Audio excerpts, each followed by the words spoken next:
Seguimos aquí en Reflexiones Televisión porque hoy estamos hablando con protagonistas del departamento del Cauca y por supuesto también de la vida nacional del país, ahora que pues las FARC y el gobierno nacional pues ya entraron en marcha con este proceso de paz y que ha significado por supuesto importantes avances para la tranquilidad de los colombianos. Estamos con Francisco González, que ha estado acá en el departamento del Cauca operando como parte de la guerrilla de las FARC. Hoy está hablando con nosotros sobre diversos puntos de lo que están pensando ellos en esta región. Francisco, ustedes pues han hecho presencia histórica en el departamento del Cauca porque tiene fronteras con Huila, con Tolima, y tenían un teatro de operaciones, para denominarlo de alguna manera, muy importante con esta región. Se cometieron en el fragor de la guerra muchos sucesos como las tomas a Toribío, hubo también algo en municipios como Suárez, Buenos Aires, bueno, toda esa zona oriente del Cauca que fue azotada por la guerra misma. ¿De qué es lo que ustedes se arrepienten de esos hechos que pasaron en esos municipios? ¿Qué es lo que ustedes, bajo su conciencia, ya siendo pues razonables en el sentido de que ya no más lucha con armas, era necesario entrar en la paz en esas comunidades? ¿Cuál es el mensaje para ellos que quizás nos estén viendo ahora ya en este proceso de paz, comandante? Bueno, la guerra de por sí es una situación de crisis bastante fuerte que determina la vida y la muerte, que determina la destrucción. La guerra es una circunstancia que impone reaccionar violentamente frente a otra circunstancia de un enemigo que también reacciona violentamente y en los que hay que defender la vida de uno o de los dos bandos. Esa es la guerra. Y en ellas hay muertos, hay heridos, hay destrucciones enormemente. Pues que me hubiera gustado que no hubiera habido que recurrir a la guerra para poder encontrar para resolver un problema que era político. Le declararon la guerra a 5 pequeños poblados o caseríos o comunidades que generaron Río Chiquito, Marquetalia, El Pato y Guayabero, y se decidieron aniquilarlos militarmente. Eso fue desastroso. Cuando se había podido resolver muy fácil. Y desde ese momento nos hubiéramos ahorrado nosotros todas esas vidas y toda esa destrucción que después se ocasionó. Era un problema muy sencillo que resolver. Pedía unos puentes, que pedía arreglar una carretera que llegaba a Marquetalia y llevar unos puestos de salud y llevar profesores y resolver el problema de la energía y el agua, y no era más. Pero las decisiones de los dirigentes políticos son así. La arrogancia nuestra a veces se nos hace olvidar que los funcionarios públicos se deben a la sociedad. Varias veces, hasta Gaviria, el presidente Gaviria declaró la guerra, y cuando precisamente estamos hablando de la Constitución del 91, que era fácil, que estábamos conversando y que no era sino haber aplazado unos 8 días más para llegar a un acuerdo que estaba madurándose, y en esa época se declaró la guerra cuando estaba Jacobo Arenas en ese sitio que denominaban Casa Verde. Y fíjese que se había podido resolver porque no era sino un momento de aguantar unos 8 días más, pero Gaviria dijo que no era más, y entonces declaraba ataque a Marquetalia, cuando era aplazar un poco más. Pero luego hubo otras declaraciones de guerra. Todas esas circunstancias habían podido hacerse. Ahora, nosotros debemos, el régimen, todo debemos arrepentirnos de no haber encontrado una solución política adecuada al momento. Y como ahora, que llegamos a un acuerdo. Hay cosas tremendas. Yo digo, nosotros jamás hemos actuado con la intención de causarle daño a nadie. No hemos actuado con venganza en nadie. Pero como la guerra tiene situaciones paranoicas del enemigo interno, del enemigo que está oculto, y eso es una práctica cotidiana de la guerra, pues entonces hay muchas personas a las que seguramente les causó daño sin desear que fueran a ellas.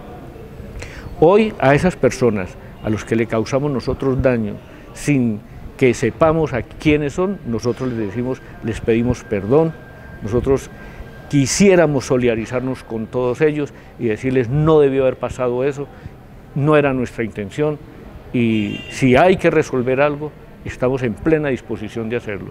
Es más, estamos diciéndole a las víctimas, hay que reunirse las víctimas y hay que presentarse las víctimas porque ellas son el centro de este acuerdo, porque nosotros somos conscientes de que la guerra dejó muchas víctimas y hay que resarcirlas. Por eso lo plantean los acuerdos de La Habana, en el punto 5.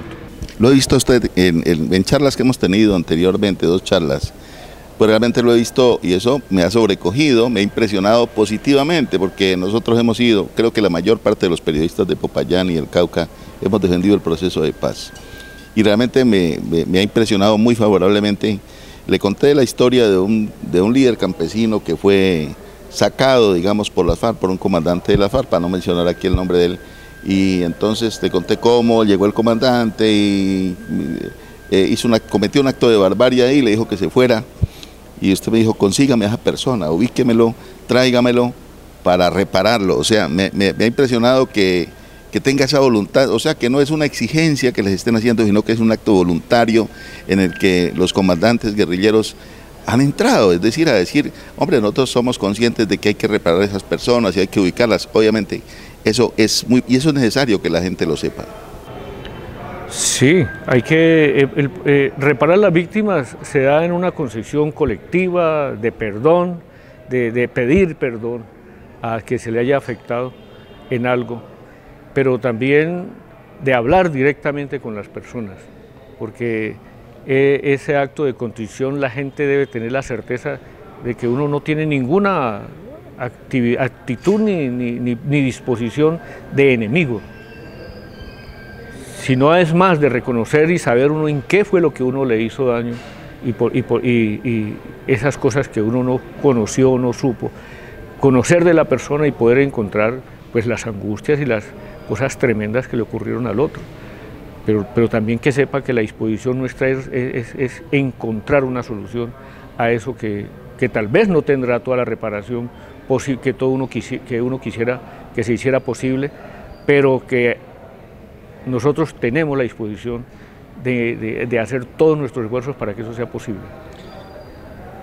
Vamos a tratar de encontrarle respuesta a 2 preguntas que se hace la gente. ¿Por qué las FARC no ha emitido un comunicado, no ha citado una rueda de prensa para definir de una vez por todas, pues cuántos son los menores que hay dentro de las FARC todavía, si las hay, si no las hay, entonces ¿por qué? ¿Qué pasó? Porque la Fiscalía dice de una cifra de 7.000, otros hablan de 5.000, de 3, bueno, pero tiene que haber una cifra real y yo quiero pues que usted tenga la oportunidad, Francisco, de contarle a la gente qué fue que pasó con esos muchachos, con esos jóvenes que se fueron a temprana edad para la guerrilla y ahora, según especialmente la derecha de este país, que es, como usted lo dice, arrogante y justiciera, porque quisieran verlos a ustedes nuevamente en el monte, pues para aniquilarlos en una actitud irracional, pero realmente para no darle gusto a esa derecha que insiste aún en la guerra, que ganó el plebiscito, ¿por qué ustedes no le han salido al paso a esos dirigentes de la extrema derecha que afirman que no han entregado a todos los niños? ¿Qué pasa con esa información? Bueno, es muy difícil satisfacer a los sectores de la extrema derecha, es muy difícil satisfacer a quien no quiere escuchar los pasos positivos que hemos dado. A esta hora nos reclaman como si tuviéramos armas, como si estuviéramos en guerra. Ya la guerra terminó. Nosotros firmamos el fin de la guerra con el presidente Santos, se hizo el acto protocolario en Cartagena y se dijo, finalizó la guerra definitivamente. Y ya nosotros entregamos el 40%, todas las armas que teníamos, el último 40% lo entregamos ahora en el mes pasado.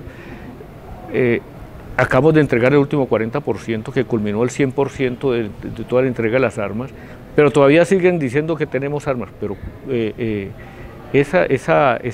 no vamos a satisfacer nunca a los sectores que van a seguir diciendo que tenemos y no aceptan los cambios que hemos dado.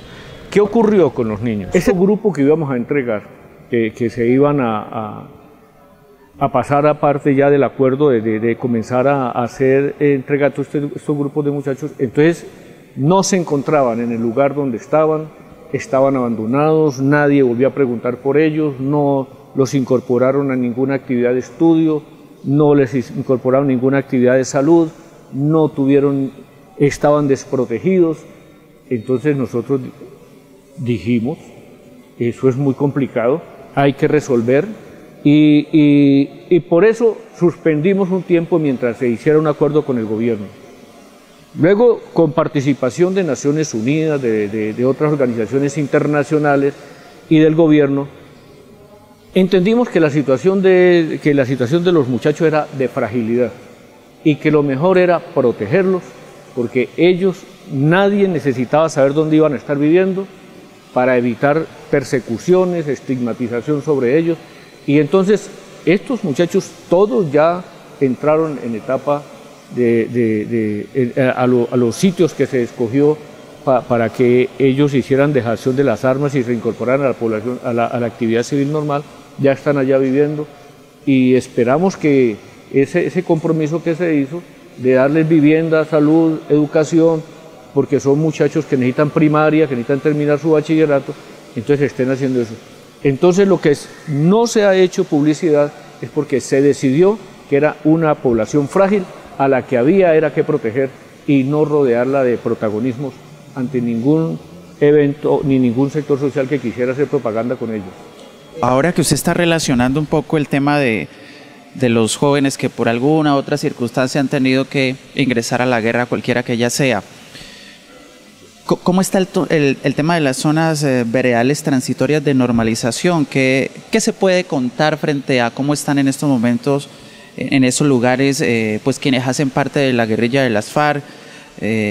¿Al fin terminaron o no de hacerles en materia de infraestructura? ¿El gobierno les cumplió? Porque recuerdo que hace 2 meses estaban los campamentos crudos porque no llegaban los materiales por parte del gobierno. Parcialmente el gobierno ha cumplido. Las zonas veredales todavía no se terminan de construir. Las más completas todavía les falta la mitad, el otro campamento. En este momento lo que se ha presentado a los medios como el gran avance es la mitad de los campamentos. Todavía falta colocarles las puertas, todavía falta colocarles llevarles las camas, todavía falta darle la dotación necesaria para que eso sea habitable, y falta poner energía o falta colocar el agua. A todas estas construcciones están por terminar. En Nariño, donde tenemos una zona veredal, en Policarpa, Nariño, es el momento que a quien encargaron de construir esa zona no ha comenzado la construcción, no han empezado.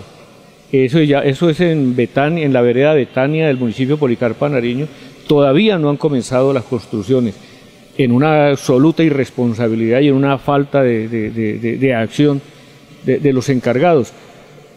Sabemos que el presidente ha dado órdenes, el presidente ha dicho comiencen de una vez, terminen esos procesos, pero ahí estamos. Puede ser una situación de burocracia, puede haber una situación de incomprensión, pero también en el fondo hay falta de voluntad política o falta de voluntad de quienes están ejecutando esas tareas, o fue que seleccionamos mal a quienes íbamos a dar estos trabajos. Yo le voy a pedir finalmente, pues para culminar la entrevista, que me defina en una palabra los personajes públicos que le voy a ir nombrando, en una sola palabra.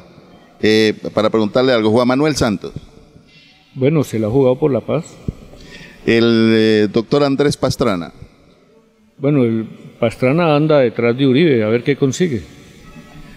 El doctor Uribe.